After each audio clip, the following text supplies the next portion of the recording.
경화는 연출 맡은 오성호입니다. 안녕하십니까. 극여울란에서 경악을 연기하는 권다음입니다. 반갑습니다. 안녕하세요. 안녕하세요. 극여울란원에서 삼주 역할을 맡은 백승철입니다.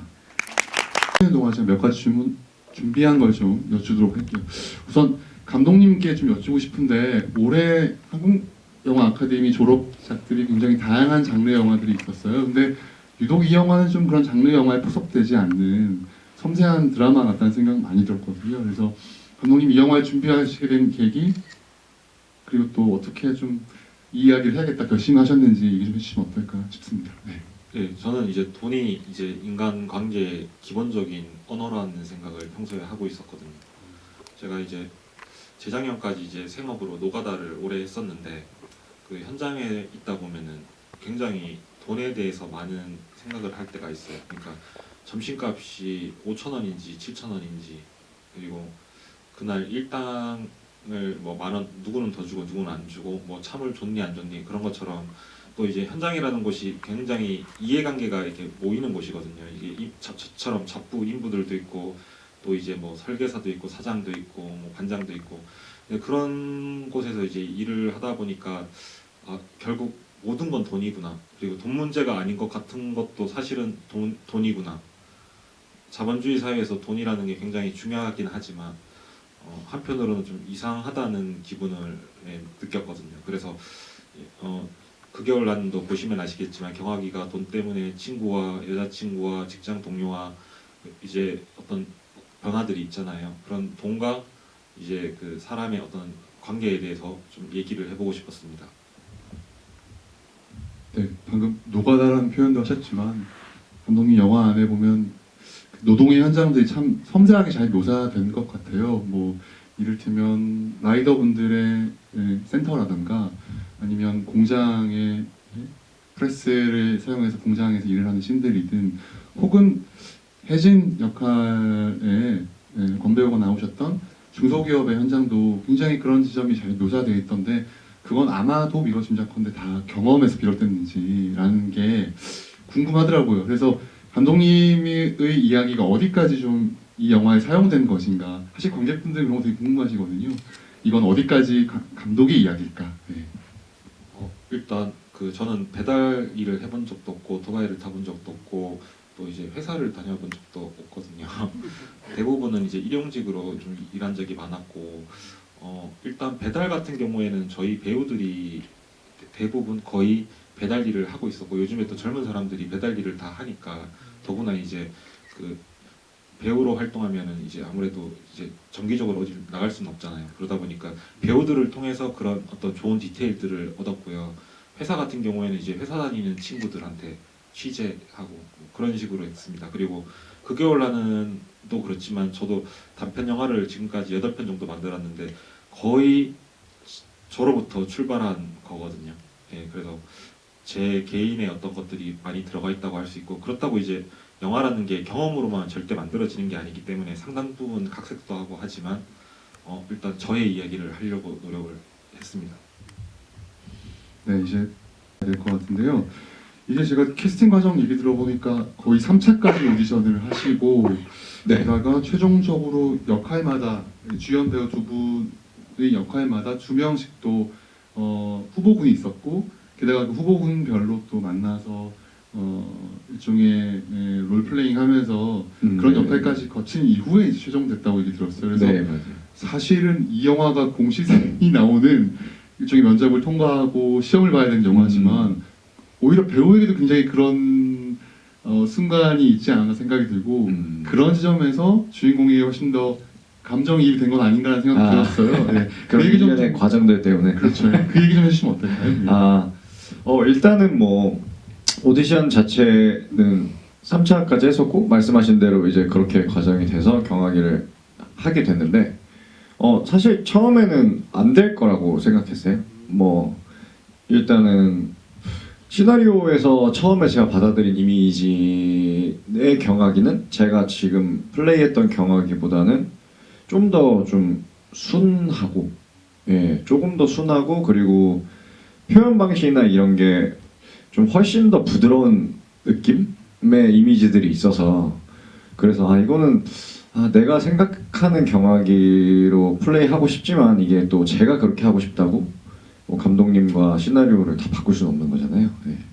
그래서 좀 어렵겠지만 그래도 계속 불러주셔서 3차까지 불러주시니까 그래도 저 다른 배역이라도 좀 했으면 좋겠다. 작품이 너무 마음에 들어가지고 시나리오가. 그래서 3차가 딱 됐다 이제 같이 하시죠 이렇게 연락을 받았을 때도 드디어 됐다라는 느낌이라기보다는 나를 왜 저기 불렀지? 이런 느낌이 더 강해서 그 오디션 과정이 너무 고통스럽지는 않았던 것 같아요. 네. 네.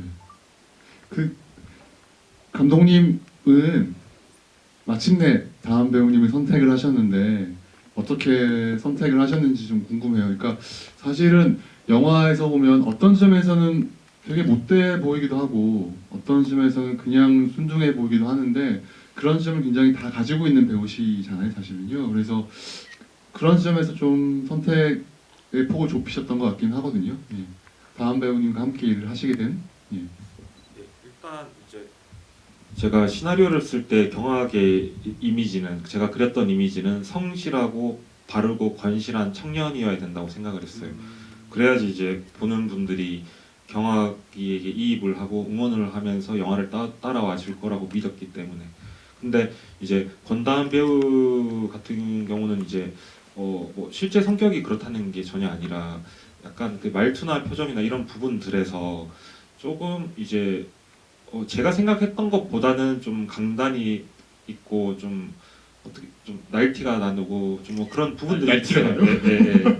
약간 좀 그런 약간 띠꺼운 듯한 느낌이 들어요. 근데 실제로 권다은 배우는 전혀 그런 사람은 아닌데 이제 아무래도 이제 저는 모르는 상태니까 그런 것들이 좀 저한테는 마음에 걸려가지고 처음에 생각했던 캐릭터랑 달라서 고민을 많이 했지만 그럼에도 불구하고 권다은 배우랑 한 거는 정말 수많은 배우분들이 오디션을 봤지만 권다은 배우가 가장 매력적이었어요. 그래서 결국은 배우는 매력이 있어야 된다고 생각을 했고 권다은 배우와 함께하면은 뭐라도 될 거라는 막연한 자신감이 들더라고요. 그래서 이제 결국 같이 하게 됐습니다. 근데 사실 이제 제가 권다은 배우한테 고마운 게 제가 처음에 생각했던 경악으로만 표현을 했다면 인물이 더 전형적이고 좀 밋밋하고 심심했을 거라는 생각이 들거든요. 그리고 사실 대부분의 청년들이 성실하고 바른 것만은 아니잖아요. 어쨌거나 권다은 배우 기존에 있던 시나리오의 캐릭터와 권다은 배우의 어떤 기질과 해석과 이런 것들이 결합이 되면서 너무 뻔한 인물이 아닌 구체적이고 입체적인 사람이 됐다라는 생각은 들어요. 네. 아마 그런 면 때문에 작년 부산국제영화제 올해 배우님으로 상을 받으신 거 아닌가 생각이 듭니다. 아마 권다은 배우님 팬들이 다 오셔가지고 다 뭐 그렇게 생각하셨을 것 같다는 생각이 듭니다. 네.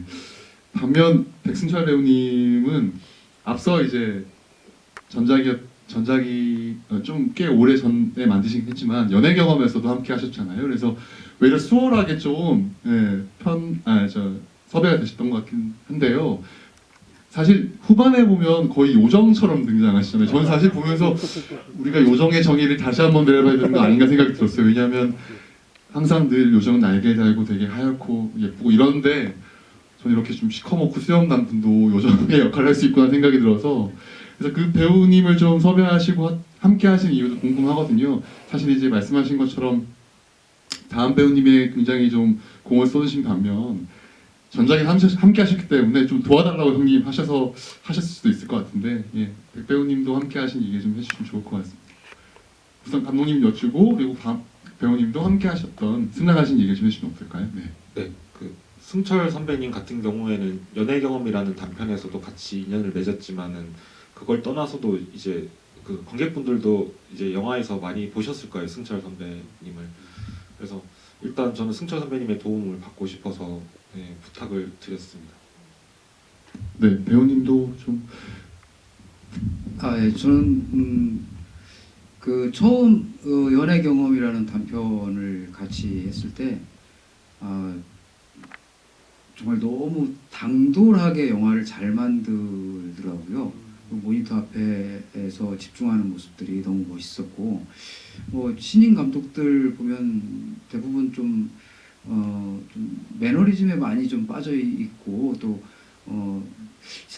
이상하게 감독의 소위 말하는 가오가 많았었는데 오성우 감독님은 전혀 그렇지 않았었어요.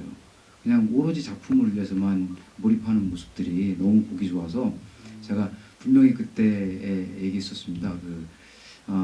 오 감독이 그 장편을 하게 되면 나는 무조건 같이 할 거고 역할은 관계없다. 무조건 같이 할 거고 마찬가지 어떤 작품을 처음에 시작한다면 내가 해야 된다. 라고 심지어는 감독님한테도 제가 먼저 얘기했었습니다. 미리 점 찍어주셨군요. 네, 그리고 저는 이제 선배님을 처음 제대로 이제 영화로 만나게 된 거는 기화라는 독립 영화가 있는데 거기에서 주연으로 연기를 하셨는데 너무 잘하셨거든요. 그래서 그 영화를 통해서 선배님을 알게 되고 연예 경험으로 만나게 됐고 또 선배님께서 제가 언젠가 장편을 찍는다면 무조건 도와줄 것이다라는 말이 있었고 또 이제 제가 본 승철 선배님께서 맡은 역할은 대부분 센 역할이 많아가지고 이번에 그래도 선배님한테 이제 3주라는 어떤 따뜻한 인물을 부탁드리면 선배님도 그래도 좀 재밌게 연기를 하실 수 있을 거라는 믿음이 있었습니다. 네. 그러니까 이제 연애 경험 말씀하셨는데 거기서도 사실 굉장히 악한 역할로 나오시는데 저는 처음 나오셨을 때 보고 분명히 악한 역할이다. 뭔가 뒤가 구리다 느꼈는데 마냥 요정으로만 나오셔서 좀 놀라긴 했습니다. 네. 참고로 좀 말씀드리면 오늘 이 스웨트에 맞춰 입고 오셨는데 이걸 배우님께서 거의 준비하셔가지고 같이 입으셨다는 얘기를 들었습니다. 네. 소감을 남겨주셨는데요. 경화기가 눈물을 터뜨렸을 때 앞에 이야기들이 또 다르게 느껴지면서 너무 슬픈 영화라는 생각이 들었다고 합니다. 모두가 열심히 사는데도 나아지지 않는 현실이 훅 다가오는 느낌이었어요. 라는 말씀 남기셨는데요. 사실 이 영화의 홍보의 포지셔닝은 뭐랄까 노동 영화나 현실을 다루는 영화보다는 되게 연애관처럼 다뤄지고 있긴 해요. 근데 보신 관객님의 얘기처럼 사실 이건 굉장히 현실적인 얘기라 더 좀 온도가 차갑게 다가오는 느낌이 있긴 한데요. 저는 감독님께 좀 여쭈고 싶긴 해요. 사실 제가 이제 케노치 영화를 굉장히 좋아하고 그리고 또 최근에 영화 전당에 상영했던 영화 중에 킨노치 하층민들이라는 영화가 있었습니다. 그 영화는 뭐 여러분들 잘 아시겠지만 뭐 미안해요 리키나 이런 영화를 만드신 영국의 굉장히 유명한 감독님이신데 하층민들은 드물게 연애 영화였어요. 저한테는요. 네, 킨노치 감독의 영화 중에 아마도 감독님도 이 영화의 포지셔닝이 굉장히 고민하셨을 것 같아요. 그러니까 이게 청년 문제나 아니면 뭐랄까 취업 문제나 이렇게 간다기보다는 연애남으로 꾸려야 된다는 뭐랄까 시나리오의 포지셔닝 이런 것들이 고민되셨을 것 같은데요. 그 얘기 좀 해주시면 어떨까 싶습니다. 네. 일단 제가 처음에 이제 연출 의도를 얘기 드렸지만은 그 돈이 가난이 경제적인 어떤 문제들이 사람의 관계, 감정에 어떤 영향을 미치는지를 보여주고 싶었어요. 근데 그거를 보여주기에 가장 좋은 그런 관계가 저는 연인, 부부라고 생각을 하거든요. 왜냐하면 가장 가까운 사이고 서로의 어떤 밑바닥을 아는 사이이기 때문에 어떤 문제가 생겼을 때 그거를 좀 더 투명하게 바라볼 수 있다고 봤기 때문에 연애 이야기로 넣은 겁니다. 근데 사실 저는 이제 이게 뭐 멜로로 이렇게 포지셔닝 된 거는 이제 뭐 배급사의 의견이 있으니까 그렇게 간 거고 저는 어쨌거나 이제 경학이라는 인물을 중심으로 해서 좀 노동 영화, 청년의 영화, 성장 영화이길 바랬기도 했습니다. 네, 그러신 것 같아요. 혹시 그럼 레퍼런스 삼으신 영화들이 좀 있으신가요? 어떠세요? 네. 시나리오 초고를 완성하고 나서 이거 미안해요 리키네 이 생각을 일단 했고요. 그러고 나서 이제 미안해요 리키를 다시 찾아봤고 뭐 나 다니엘 블레이크 켈러치 감독들의 영화도 참고를 하긴 했고요. 그리고 뭐 그 타이페이 스토리 그리고 뭐 또 그뿐만 아니라 이제 그 경제적인 문제나 가치관의 차이로 다투는 커플의 영화 레볼루셔너리 로드랑 결혼 이야기 이런 영화도 참고를 했고 또 먼 훗날 우리라는 주동우 주연의 중국 영화 등등을 참고했습니다. 근데 가장 크게 참고가 됐던 거는 제가 그 노동 수기를 담은 책이 있거든요. 인간의 조건이라는 제목의 책인데 그 책에서 제가 영감을 아주 강하게 얻었습니다. 네. 다음 배우님께 여쭈고 싶은데요. 네네. 그 사실 머리를 자르시는 굉장히 큰 변신을 하시잖아요. 배우에게 머리 자르는 건 쉽지 않은데 처음 감독님이 좀 머리 잘랐으면 좋겠다고 의사를 전하신 건지 아니면 배우님의 생각이셨는지 궁금하고 그리고 뭐 관객분의 질문이긴 한데 그 영민의 죽음 이후에 공장에 다니면서 머리를 자른다. 그래서 영민처럼 짧게 머리를 자르는 건 아닌가. 네, 그렇게 자른 이유가 무엇이라 보는가라는 네, 질문 주셨거든요. 예. 저는 일단은 처음에는 감독님께서 머리 얘기는 하셨었고 애초에 그래서 상관없다 했는데 이제 찍다 보니까 이게 그냥 보여주기처럼 보일 수도 있다는 그런 두려움이 조금 있었어요. 그냥 단순히 이 인물이 더 힘들어졌다 혹은 뭐 아예 다른 공간으로 가버리는 걸 더 그냥 뭔가 표면적으로 보여주는 게 그렇게 보일 수도 있지 않을까 관객분들이 봤을 때 쉽게. 그래서 고민을 하다가도 그때마다 이제 계속 감독님이랑 중간중간 얘기했었거든요. 그 시를 찍기 전에 이제 이거를 우리가 미는 게 맞겠죠? 둘이 서로 계속 얘기하면서 결정을 했는데 저는 사실 무조건 밀어야 돼라는 확신을 가지고 찍진 않았었고 저는 나중에 이제 뭐 영상을 찍고 그림들을 보면서 진짜 밀길 너무 잘했다라고 생각이 들었던 게 저 개인적으로는 그 공간에 있는 시간이 조금 느껴지더라고요. 희한하게. 그 공간에 있는 시간도 좀 느껴지고 그리고 그냥 모니터링을 하면서 계속 느끼기로는 뭔가 굉장히 훨씬 더 좀 다른 사람이 된 것 같은 느낌이 확 와닿아서 뭔가 더 단단해진 것 같기도 하고 이게 단단해진다는 게 뭐 긍정적인 의미의 단단해짐은 아니었고 그러니까 좀 어른이 된다는 말을 저는 조금은 부정적으로 생각하는 부분이 있긴 하거든요. 그러니까 순수함을 잃는다. 그 단단해짐이 아마도 굳은 살 같은 느낌이겠죠.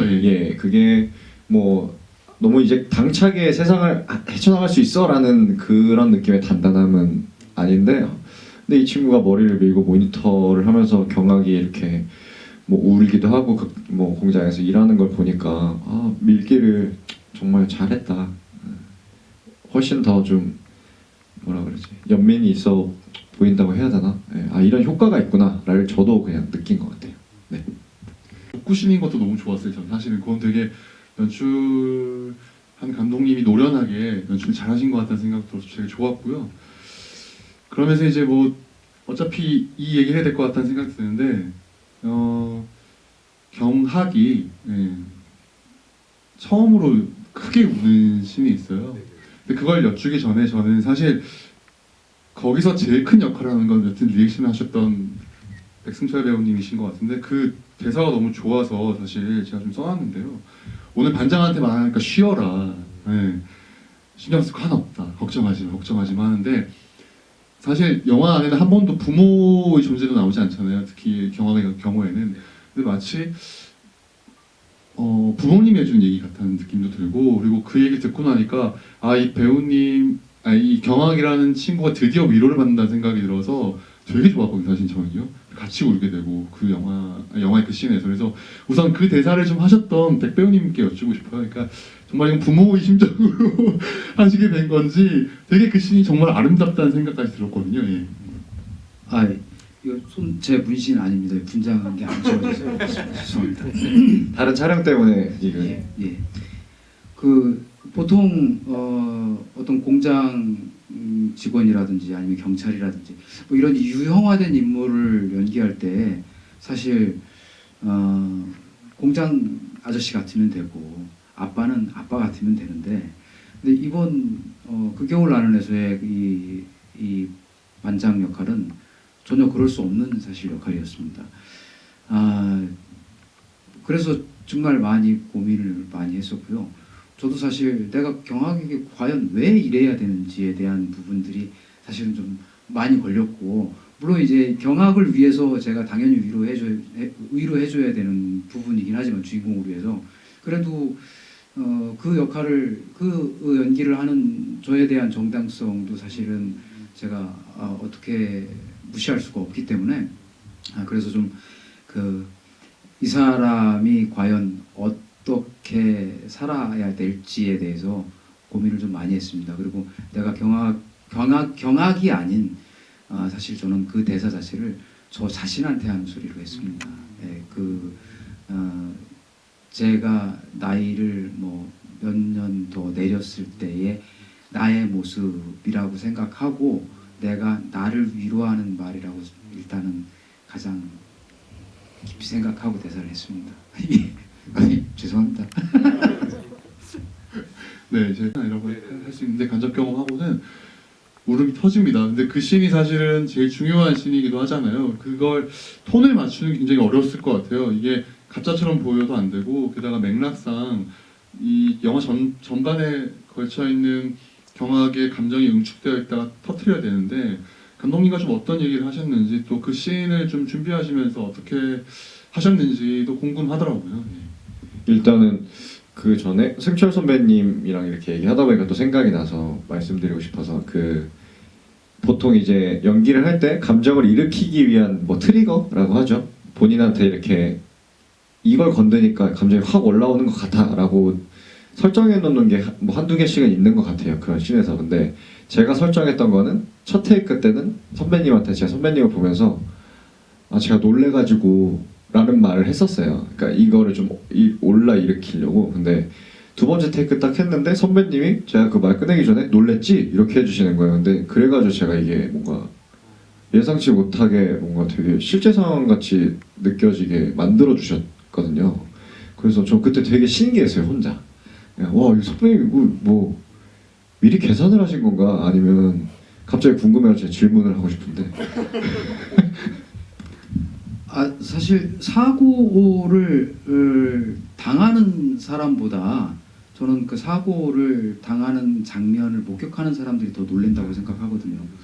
경악은 놀램이 오히려 시간이 지날수록 그 놀램이 더 커질 거라고 생각했고, 저는 오히려 사고가 날 뻔한 순간에 가장 더 크게 놀란 사람은 가까이에서 본 제가 아닌가라는 생각을 했습니다. 제가 사실 놀란 겁니다. 어쨌든 진짜 그 대사 한 마디잖아요. 그 한 마디가 너무 크게 저한테 확 이렇게 울림을 주셔가지고 그래서 그냥 질문을 한번 해봤습니다. 네.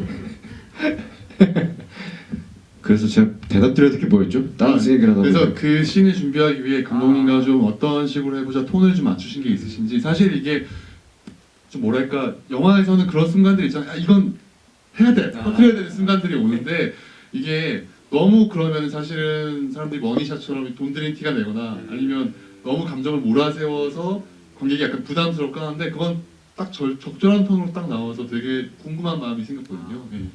일단은 그 씬, 그 울어야 되는 씬 자체를 저는 영화 시나리오 볼 때 거기를 먼저 설정해놓고 앞에를 맞췄던 것 같아요. 그냥 여기선 무조건 지금 구상한 이 방식대로 경혜가 울음을 토해내야 돼 라고 설정해놓고 이제 그 다음에 이제 다른 씬들 막 이렇게 좀 컨설팅 했던 것 같은데, 감독님이랑은 사실 뭐 그 울음 씬을 어떻게 해서 이렇게 해서 저렇게 해서 울어주세요 이런 얘기는 안 했고, 저는 아직도 되게 감사드리는 게 어쨌든 독립영화가 예산도 많이 부족하고 일정도 타이트하니까 순차대로 찍기 진짜 힘들잖아요. 예, 시간의 경과, 리얼타임 순서대로 찍기가 너무 힘든데 감독님은 진짜 최대한 거의 진짜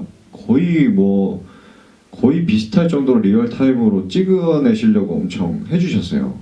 근데 그러다 보니까 사실 저한테는 그런 뭔가 고통이나 이런 게 계속 축적이 됐었거든요. 그러니까 이게 가짜의 이야기인데도 그냥 회차가 지나고 하면 할수록 이게 축적이 돼가지고 그 씬에 대해서 막 엄청 어떻게 해야 되지 막 이렇게 고뇌를 했던 순간은 없었던 것 같아요. 이제 드디어 울 수 있구나.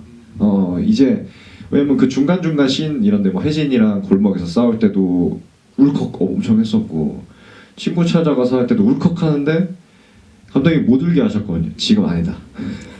울지 마라. 그 소주 먹자는데 소주 안 네, 먹지. 네. 다른 친구 얼마나 좋아요. 엄청 울고 싶은 순간이 많은 캐릭터였던 것 같은데 감독님이 계속 이렇게 자제시켜 주시고, 그러다가 이제 공장씬에 딱 이제 시간이 딱 맞아서 공장으로 딱 들어간 첫날 제가 너무 신이 난 거예요.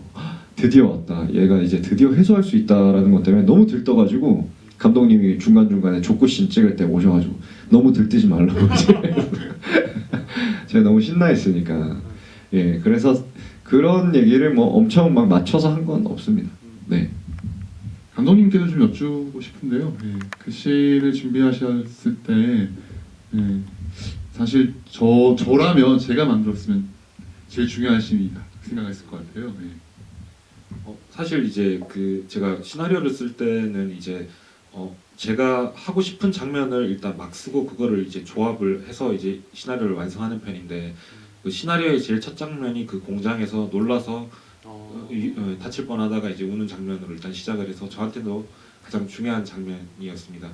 그리고 아까 삼주 승철 선배님 얘기를 하자면 그 혹시나 그 겨울 나는을 다시 보신다면 그리고 오늘 보시고 나서 눈물을 흘리셨다면 그 승철 선배님이 놀랬지라고 했을 때 경악의 리액션을 자세히 보시면요, 예, 그것 때문에 우는 거예요. 거기서부터 발동이 걸려서. 예. 근데 사실은 그게 저는 그거를 발견을 못했어요. 편집할 때. 총 3테이크를 찍었는데 제가 넣었던 테이크가 아마 3테이크였을 거고 이제 결과적으로 2테이크로 바뀌었는데 그건 이제 건담 배우랑 이제 연기를 같이 고르면서 그러니까 배우 제가 먼저 제안을 했어요. 제가 아무래도 연기를 해본 적이 없으니까 내가 놓치고 있는 게 많을 것 같다라고 하면서 어떤 중요한 대목에서는 건담 배우랑 이제 테이크를 다 보면서 검토하는 작업을 거쳤거든요. 근데 건담 배우가 그 놀랬지 하고 나서의 삼주 선배님이 놀랬지 하고 나서의 그 리액션을 짚어주더라고요. 와, 근데 저는 그거에 완전 설득이 돼서 결국은 이 테이크로 가게 됐고요. 네. 그래서 그래서 이제 승철 선배님한테도 너무 감사하고 다음 배우도 그렇게 연기를 리액션을 해줘서 그리고 그 테이크를 골라줘서 고맙다는 얘기를 하고 싶고 일단 그 족구 잠깐 어떤 걸부터 얘기해야 되는 건지 모르겠는데 네. 네. 사실 이게 뭐 좀 TMI일 수 있는데 제가 아까 이 영화가 나오기까지 제일 결정적인 역할을 한 게 인간의 조건이라는 한 머시기 작가인데 예, 거기에서 영감을 받았고 거기에서 이제 어떤 뭐 굉장히 그 극한 일을 하다가 다칠 뻔 하다가 우는 어떤 대목이 나와요. 그래서 거기서부터 출발이 됐던 거였고 그렇기 때문에 이거를 이제 클라이막스로 가져가야겠다. 이거는 제대로다. 그리고 나서 이제 그 전에는 이제 울음을 최대한 아끼고 마지막에 터뜨려야 된다라는 생각을 했었습니다. 그래서 다음 배우 같은 경우에는 굉장히 눈물을 잘 흘려요, 연기하면서. 그러니까 슬픔을 잘 표현해요, 눈물로. 그래서 사실 그 장면으로 저희가 가기 전에 여러 장면에서 눈물이 맺히거나 심지어 흐르기도 했던 적이 있었거든요. 근데 그거를 이제 최대한 이제 좀 자제를 하려고 했던 거고 공장에서 터뜨리려고 했습니다. 그리고 저는 뭐 공장 장면에서는 디렉션을 안 했어요. 왜냐면 이상하게 영화 중반이 넘어가서부터는 제가 할 얘기가 별로 없더라고요. 왜냐면은 다음 배우도 완전 그 인물이 되어버려가지고 사실 뭐 디렉션이라고 할 만한 건 없었고 그리고 공장에서 제가 족구할 때 이제 좀 이렇게 통제를 했던 거는 너무 신나 보여가지고 예. 근데 이게 돌이켜 보니까 저도 그렇고 스태프들도 그렇고 배우들도 모든 사람들이 공장 장면을 찍을 때 흥분해 있었어요. 물론 이제 생각을 해보면 그 이유를 말할 수 있겠지만 단순하게 얘기하면 너무 진짜 같아가지고 저도 그 공간에 와 있는 듯한 착각이 들 만큼 그래서 뭔가 불안하잖아요. 뭔가 잘 되면 불안하잖아요. 왜냐면 좋으면 나쁜 일이고 기복이 있을 수밖에 없으니까. 그래서 너무 기분이 좋은데 이거 왠지 이 장면이 망가질지도 모르겠다라는 겁이 나서 다음 배우가 너무 신나하더라고요. 연기라는 게 아니라 진짜 족구를 하고 있고 그리고 그 컷을 외치고 나서도 족구를 하고 막 계속 볼을 차더라고요. 그러니까 그 오버헤드킥 그냥 나오신 게 아닌 거예요. 네, 그냥 나온 게 아닙니다. 네. 네. 아니, 사실 그런 지점에서의 좀 신비로움이 있는 것 같아요. 저는 이제 다큐를 만든 사람이라 극영화하시는 분들의 그 합이 굉장히 궁금할 때가 많은데 아마 그런 케미가 이 영화가 정말 실제로 보이는 가장 역할을 하지 않았나 생각이 듭니다. 네.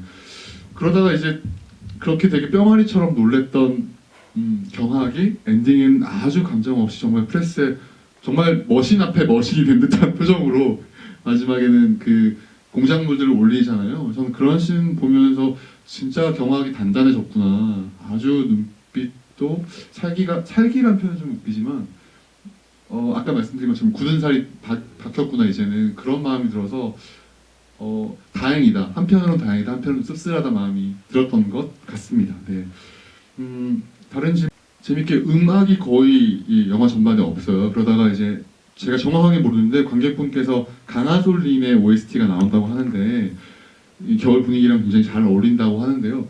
사실 이건 굉장히 큰 결심이거든요. 영화를 쓰지 않겠다. 특히 극영화 안에서 영화를 쓰지 않겠다는 얘기가 아니라 음악을 쓰지 않겠다. 예, 이건 감정을 빌드업해야 되는 상황인데 그걸 오롯이 연기에 둔다는 건 상당히 큰 결심이에요. 영화 만드는 사람에겐. 그렇게 연출하셨던 의도가 있으셨을 것 같아요. 예. 일단은 그 엔딩곡은 이제 강하솔 그분의 그 살아오름이라는 어떤 원곡을 그분이 음악 감독을 하시면서 편곡을 해주신 거고, 살아오름이라는 곡은 따로 또 꼭 들어보세요. 지금 엔딩곡이랑 사실 멜로디는 같은데 좀 다르게 표현이 되거든요. 그래서 음악 같은 경우에는 처음에 이제 그 강하솔 음악 감독님께 그 좀 일단 곡을 부탁드렸어요. 요 장면 요 장면, 그리고 뭐 감독님이 생각했을 때 필요하신 거에 음악을 좀 만들어 주시면 한번 보겠다. 근데 이제 음악이 들어가니까 음악 자체는 너무 아름다웠어요, 당연히.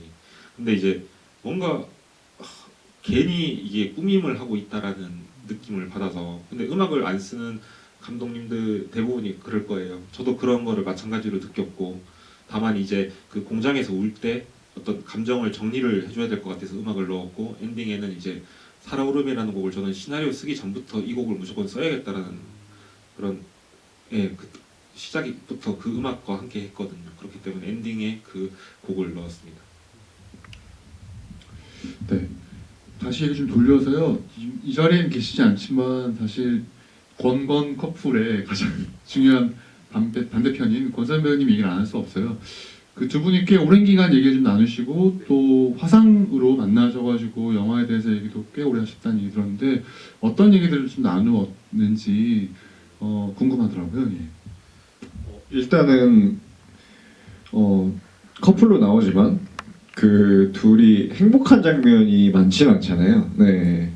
그러다 보니까 우리가 놀이터 연애가 거의 연애의 다죠. 네. 마치 노래방에서 뭐 잠깐 뭐 그런 거 빼고는 진짜 계속 힘든 과정을 같이 해야 되다 보니까, 그래서 둘이 뭐 어떻게 하면 잘 어울릴까라는 개념보다는 어떻게 하면 정말 그렇게 좀 저희 많이 해보셨을 거라고 생각해. 연애를 하다 보면은 이 사람이 그냥 버거워지고 힘들어지고 상대방이 그냥 가끔은 진짜 그런 무서운 생각이기도 하지만 그냥 헤어져 버리고 싶다 이런 생각을 하는 순간들이 일상생활에서도 진짜 있다고 생각해서, 그래서 참 둘이서 많은 얘기를 나누는데 연애에 대한 행복한 얘기보다는 맨날 좀 안 좋은 얘기만 하고 어떤 지점에서 그런 마음을 느꼈었나 이런 개인적인 연애사도 다 오픈하면서 뭐 술도 한 잔씩 같이 하고 밥도 먹고 그리고 노량진도 막 같이 걸어다니고 그랬거든요. 하루 그냥 날 잡아가지고 노래방도 한번 가보고 감독님이랑 같이 이렇게 셋이도 해보고, 근데 그런 일련의 것들을 하면서 저는 더 좋았던 게 뭐 사연을 듣는다고 그 사람을 알 수는 없잖아요. 근데 희한하게 이제 감독님이 시나리오를 되게 현실적으로 쓰셔서 그런지 어느 순간 갑자기 미워 보이는 거예요. 이 사람이 촬영을 하고 있는데 막 뭔가 미운 것 같은 거야. 왜 이렇게 뭐라고 하지 나한테? 왜 이렇게 막 짜증을 내지? 그냥 이런 마음이 들 때 그러고 한 몇 분 있다 생각해보니까 다행이다. 이거 진짜 그냥 느끼는 대로 이 사람에게 이제 얘기를 해도 될 정도로 우리가 얘기를 많이 나눴나 보다. 이 씬이나 이 캐릭터에 대해서. 그리고 소연 배우님은 저도 사실 처음에는 아이돌 이제 활동을 하셨으니까 그런 이미지가 되게 강했었는데, 저는 이번에 촬영 같이 하고 특히 그리고 이제 막 영화제에서 당연히 뭐 스크린으로 봤지만 개봉하고 GV도 하고 그리고 평들을 많이 들으면서 이분은 소연 배우는 아이돌보다 훨씬 배우로서 뭔가 메리트가 강하게 느껴진다라는 생각을 점점 더 이게 커지고 있더라고요 지금. 그래서 그때는 이게 정말 좋은 파트너고 와 정말 잘 만났다라고 못 느꼈었던 것 같은데 제대로 저는 요즘에 엄청 많이 느끼고 있어요.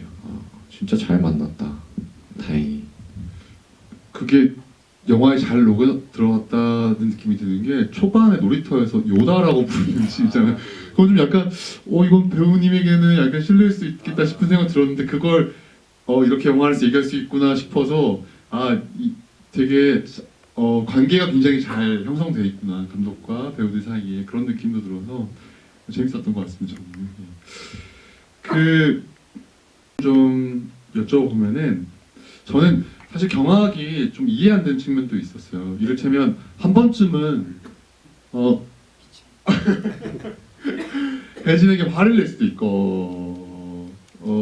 저는 혹은 그 씬이 있잖아요. 왜 배달하다가 외간 남자의 차에서 내리는 혜진이 봤는데 한 번도 그 얘기 따지지 않아요. 그래서 다음 배우님이 보셨을 때는 경악이 좀 답답하거나 그런 지점에서 이 친구는 참 못됐다는 생각이 들었을 수도 있을 것 같아요. 이렇게 솔직하지 못한. 그리고 마침내는 헤어지는 이유를 여자친구에게 다 밀어두는 듯한 뉘앙스. 그래서 그런 부분에서의 어떤 캐릭터의 얘기를 좀 해주시면 어떨까 싶습니다.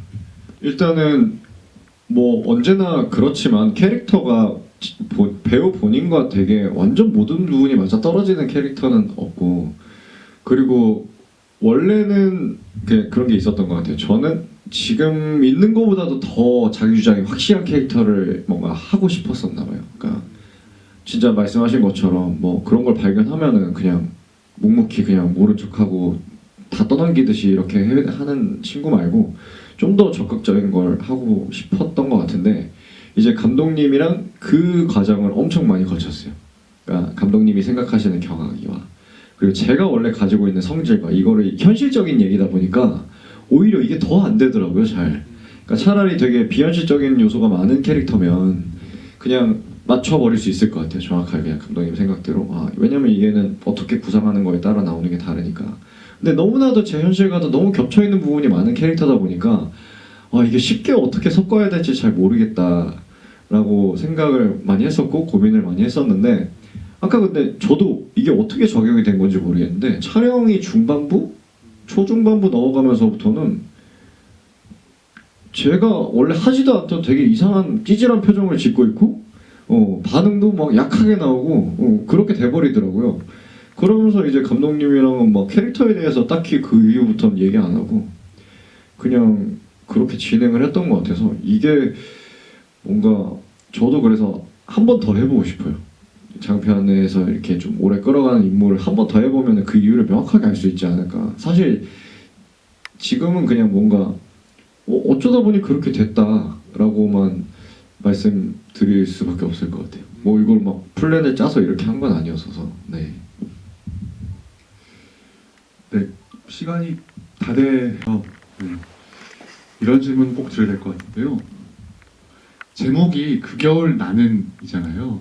그래서 아마 많은 분들이 뒤에 빈말은 무엇일까라는 마음 드실 거고 또 각자 아마 채우실 것 같아요. 그래서 배우님이 생각하는 그 겨울 나는 뒤에는 뭐가 들어갔어야 되는가, 아마 20대를 건너오신 백 배우님 마음은 좀 다르실 것 같고, 그래서 백 배우님부터 그 겨울 나는 이란 뒤에 문장에는 이 영화에 뭐가 좀 함축되어 있었나라는 얘기 좀 해주시면 어떨까 싶습니다. 뭐 저는 물 먹다 사례가 걸려갖고 죄송합니다. 저는 처음에 제목을 보고 제 과거가 많이 떠올랐었어요. 저의 힘들었던 부분들, 그 겨울 나는 점점점이 그 겨울 나는 죽을 정도로 힘들었는데 뭐 이런 것들이 많이 떠올랐었습니다. 예.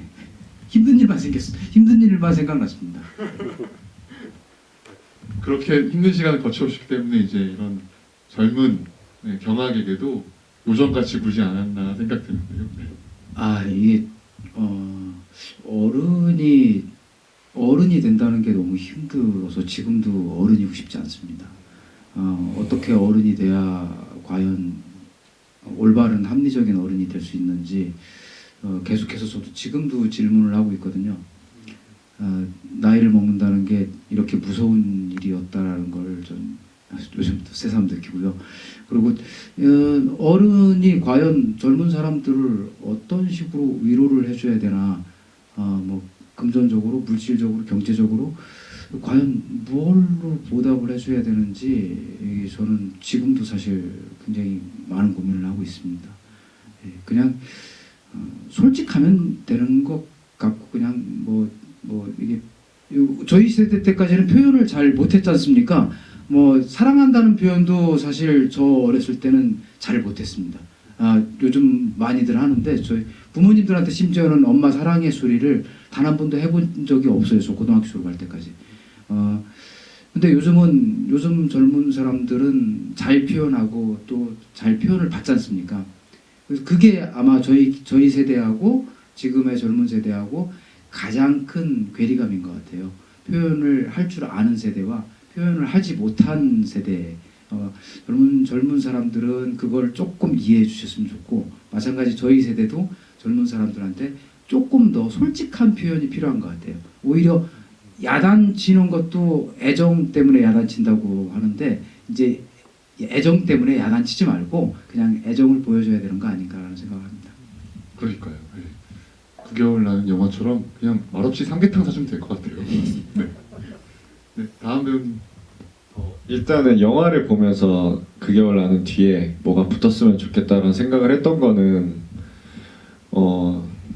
저는 사실 되게 결말이 너무 속상하거든요. 네, 그러니까 경학이가 그런 온갖 고초를 다 겪으면서 어쨌든 굳은 살이 생기고 단단해졌는데 거기서 현실적으로 선택해야 되는 게 경찰 공무원 시험을 다시 준비하는 게 제일 합리적인 선택이라고 생각해서 했을 것 같아요. 감독님이랑도 결말에 대해서 엄청 많이 얘기했었거든요. 경학이한테 도대체 뭘 이렇게 우리가 만들어줘야 관객분들도 좀 이렇게 납득이 되시고 경학이도 좀 납득이 돼 보일까 생각했는데 막 아이디어들이 많았잖아요. 막 자 뭐 경학이가 신나게 어딜 달린다, 뭐 뭐 요리를 막 한다, 하여튼 뭔가 건설적으로 보이는 뭔가 이미지. 근데 사실 다 너무 뻥 같아서 경학이의 인생이 저는 사실 그렇게 바로 아름다워질 거라고는 생각이 아직도 안 들어요. 예, 그리고 그게 뭐 영화적인 걸 떠나서 제 개인적인 생각도 그런 것 같아요. 저도 요즘에 드는 생각이 막 선배님께서 이게 옛날에 어려운 건데 뭐 어른이 되는 게 참 두렵다 막 이런 말씀을 하셨지만 20대 때 제가 제일 많이 했던 생각이 어떤 어른이 되어야 될지를 많이 고민했었어요. 그러니까 뭐 종류를 뭐 그냥 이분법적으로 두 개를 나눠보면 어른이라면은 뭐 단단해지고 무뎌지고, 그러니까 저는 그게 비슷한 맥락이 순수함이 좀 없어져야 되는 것 같아요. 울고 싶은 순간이 있어도 좀 참고 화가 나더라도 다른 방법으로 풀려고 하고. 근데 그게 저는 사실 속상하거든요. 예. 저는 그냥 그래서 나이가 먹어도 계속 순수했으면 좋겠는 마음을 계속 지킬 수 있는 환경을 만들어야 될 것 같아요. 주위에. 경학이는 그 환경이 너무 어렵고, 사실 그리고 경학이보다 훨씬 더 어려운 청년들이 너무나도 많으니까 순수함을 지키는 게 그런 고통으로 돌아오는 거잖아요. 예. 그래서 그래도 저는 응원하고 싶은 게 그냥 너무 어른이 되지는 않았으면 좋겠다. 모든 사람들이 어느 정도는 좀 순수하게 어린아이처럼 울기도 하고. 저는 그래서 아버지 우는 거 한 번도 못 봤거든요, 지금까지 태어나서. 예, 도대체 어디 가서 우실지 모르겠어요. 그러니까 상상도 안 되고. 그래서 뭐 그런 생각을 많이 드는, 갑자기 씁쓸해졌습니다. 그 엔딩 얘기를 하셔서 갑자기 떠올랐는데, 아까 제가 하층민들 언급했지 않습니까? 그 캠노치 하층민들 보면은 자기 일하던 공간에 그냥 불을 질러버려요. 그래서 어쩌면 그런 결말이 좀 나쁘지 않을까 생각 들어서 지금 다른 결말을 또 고민하셨다고 하니까 그런 생각 들었습니다. 그 아이디어는 없었던 거예요. 불을 질러. 저희끼리 결말 얘기한 것도 있었습니다. 뭐가 있었나요? 제가 경학이한테 잘해준 이유는 네. 결국은 경학이 사기치려고. 아닙니다. 죄송합니다. 그거 그냥 농담으로 안전했습니다. 갑자기 탄식으로 하고 들으셨죠? 저는 근데 되게 그때 기억에 남았던 거는 선배님이 말씀하셨는지 제가 기억이 잘 안 나는데, 그렇게 잘해준 이유가 공장에서 도망칠까봐. 그러니까 보통 막 그렇게 많이 많이 애들이 그만둬버리고 하니까 이 인물이 진짜 현실적으로 생각했을 때는 애가 도망치지 않게 하려고 막 이렇게 하는 어른일 수도 있지 않냐. 근데 그 생각은 안 하기로 했어요. 너무 속상해갖고 그렇게 사실. 그러게, 그 반대편에 공장장 말고 사장님은 그만두면 지금 그만두라는 투로 말씀하시잖아요. 그게 아마 단장 같은 느낌이지 않을까 싶습니다. 감독님 뒤에 문장을 완성하신다면요. 근데 이제 연애라는 게 그 당시에는 굉장히 이제 찢고 볶고 싸우고 막 난리 쳐도 또 지나고 나면은 애틋해지는 것 같아요. 뭐 어떻게 연애를 했든 간에. 그래서 그 겨울 나는 너한테 고마웠어라고 마무리하겠습니다. 예. 아까의 탄식에 비해 지금 박수가 나오고 있습니다.